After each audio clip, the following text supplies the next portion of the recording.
May nilinaw ang Talisay City Police at ang ina ng grade 7 student na namatay habang nagmo-module sa kanilang bahay. Ayon sa kanyang ina, gawa-gawa lang ng kanilang kapitbahay ang kwento na pinasok ang kanilang bahay at binaril ang kanyang anak. Ang kuya raw ng biktima ang aksidenteng nakabaril. Nahulog daw kasi ang baril ng kuya at tumama ang bala sa nakababatang kapatid. Ayon sa Talisay City Police, hinahanap na nila ang kuya ng biktima at sasampahan ng reklamong homicide at illegal possession of firearms. Napagalaman din ng pulisya na on probationary status ang suspect dahil sa pagkakasangkot sa kaso ng illegal na droga. Nananawagan ng ina sa kanyang anak na sumuko na. Ang dalawang kapitbahay naman, sasampahan ng reklamong obstruction of justice.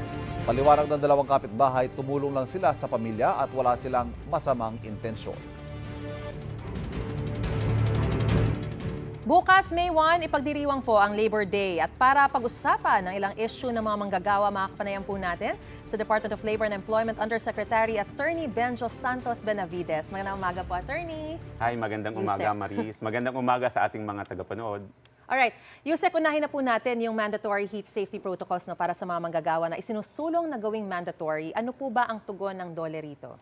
Well, may mga mandatory occupational safety and health standard na rin po tayo na ipinapatupad under our existing department order at yung batas po natin, yung Republic Act 11058. Doon po nakalatag ano yung mga kailangan gawin sa mga pagawaan. Una, yung pagkakaroon ng risk assessment. Okay. Sapagkat base sa resulta ng risk assessment, malalaman natin kung ano yung angkop na occupational safety and health standards. But regardless of the nature of the job, the place of the work, lagi po naming pinapaalalahanan, nakabase naman po yan sa pamantayan, yung pagsusuot po ng PPE. Okay. Pangalawa, yung proper hydration. Pangatlo po, yung proper ventilation. Pang-apat po, yung pagkakaroon ng mga breaks, lalong-lalo na yung short breaks. At meron din po tayong tinatawag na meal breaks. Ito po ay mga pagkakataon na makapagpahinga yung ating mga manggagawa na doon po sa kanilang trabaho para naman po maiwasan o mapawi yung sobrang init po ng panahon. So yung short breaks ay iba pa doon sa meal breaks. Tama Hindi po yun yun. pwedeng i-minus. Hindi po. Alright. Yung Department of Finance naman na USEC, magpapatupad po ng 4-day work week. Ire-recommenda nyo rin po ba ito sa mga private companies, USEC? Well, yung tinatawag po nating 4-day work week, isa po ito sa mga tinatawag nating flexible work arrangement. Okay. Ito pong mga flexible work arrangement, ito po ay prerogatiba at opsyon ng mga employer in consultation na rin sa mga manggagawa patungkol po sa pag-i-implement po nito. So hindi po ito bago. Sino man pong employer o kumpanya ay maaari po silang magpatupad ng 4-day work week. Pwede po nilang baguhin yung normal na work week ng isang kumpanya. But would you recommend it? Well, depende po dun sa pangangailangan ng kumpanya.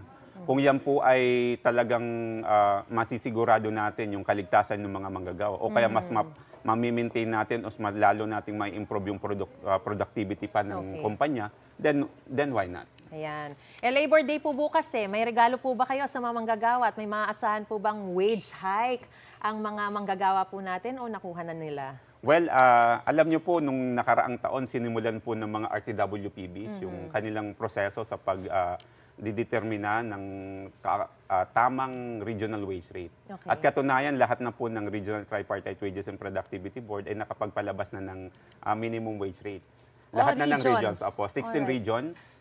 Kasama na rin po dyan yung wage rate sa ating mga kasambahay. Except for one region sa kasambahay, I think Region 7. Region 7. So ano pong aasahan ng But, Region 7 naman ng mga kasambahay? Well, yun po ay pinoproseso. Meron po tayong mga kailangang procedure na sundin sa pagtatakda po ng bagong minimum wage rate. So generally po, yung nakapaglabas na yung ating mga boards ng angkop o yung tamang regional wages and productivity, rather minimum wage rate sa kanilang mga rehiyon. So nauna na yung regalo ninyo. Tama po yun. Pero ang regalo po namin ngayong May 1, yung mas marami pang trabaho. Ayun, speaking of, may job fair po ba Apo. tayo na pwedeng puntahan? Kung saan ang ilan na sa mga request, saan ba raw yung mataas ang sweldo?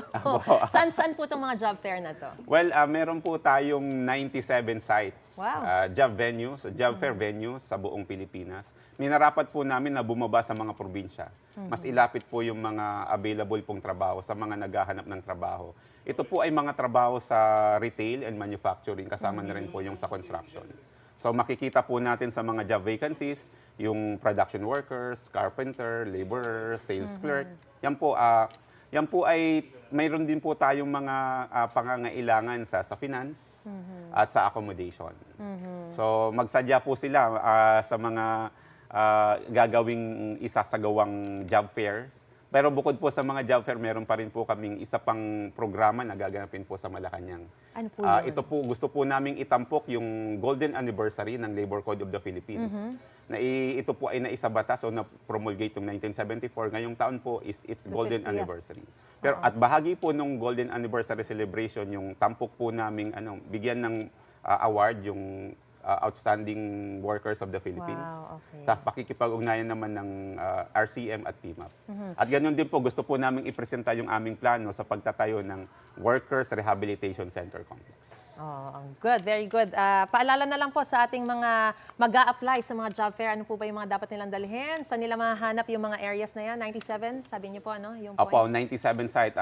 Para po dun sa mga lugar ng job fair site, bisitahin niyo po yung aming website. May makikita po kayo doong mga listahan kung saan po ang mga venues ng job fair. Para naman po sa mga naghahanap ng trabaho, ang gusto ko lang pong ipaalala sa inyo, ihanda niyo po ang inyong mga sarili kasi baka pagbalik niyo, meron na po kayong trabaho. Yun. Yun lamang po, maraming salamat at magandang umaga sa atin. Yun ang magandang regalo talaga para sa Labor Day. At maraming salamat po, Undersecretary Attorney Benjo Santos Benavides ng Department of Labor and Employment.